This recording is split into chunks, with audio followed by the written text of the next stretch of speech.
السلام علیکم ملګرو د عمران خان حواله سره یو ډیر غټ خبر راغلی دی. عمران خان اډیاله جیل نه بنګاله ته شفټ کېدو والا دی. یو ډیر غټ خبر راغلی دی. د صحافیانو ملاقات شوی دی، ډیر اهم ملاقات شوی دی.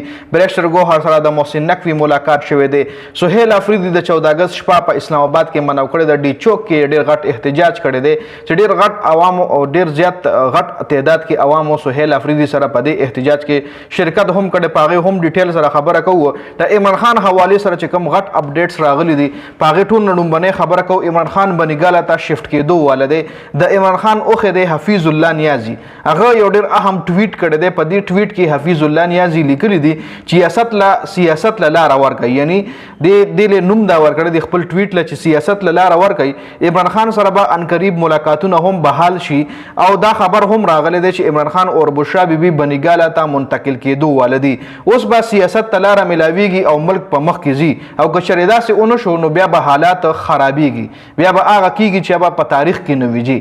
دا څوک وایي دا حفیظ الله نیازی چونکې دا مخکې د عمران خان خلاف و د عمران خان خپل وخې دی، د عمران خان خور په د واده ده، خو د مخکې د عمران خان خلاف او اوس د خپل ویلو چې د پاکستان د پاره ز عمران خان سره خپل مخالفت ختمومه او اوس د عمران خان په فیور کې د خبرې شروع کړې دي. نو دا چې کوم خبره کړې ده نو کې دې شي دلم چرته نه غټ اپډیټس راغلي ځکه دا خبر د شیر کړی چې عمران خان بنګاله ته سره د بشرا بیبي شفټ کېدو والده.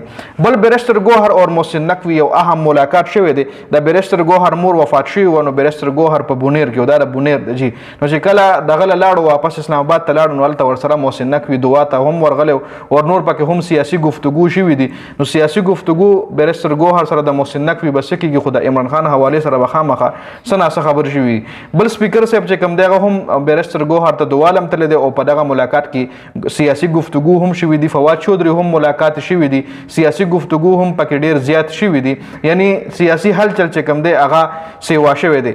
بل طرف ته په 18 اگست د عمران خان هسپتال ته منتقلی کیس سنوي هم کیږي چې د لپاره باقاعده یو 3 رکنی بینچ جوړ شوی دی او پر 3 رکنی بینچ کې چې کوم ججز شامل دي نو هغه داسې ججز دي چې هغه نیوټرل ججز دي.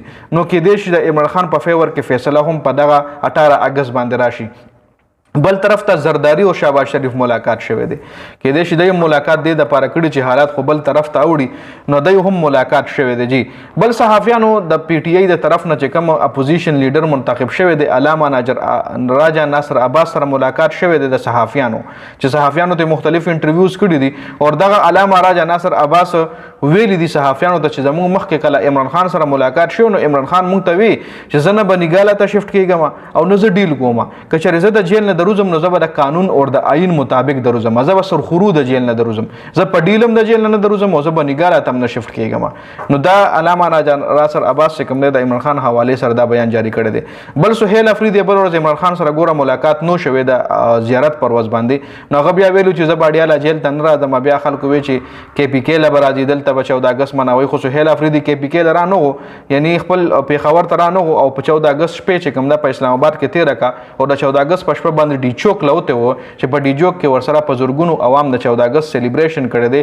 د 14 اگست د شپې چې کوم د په ډي چوک کې دا کړي دا یو احتجاج غونډه کړي دي. جی سلیبریشن په احتجاج کې دا کړي دي چې ډیر غټ تعداد کې عوام او سهیل افریدي سره په دې کې شرکت کړي دي.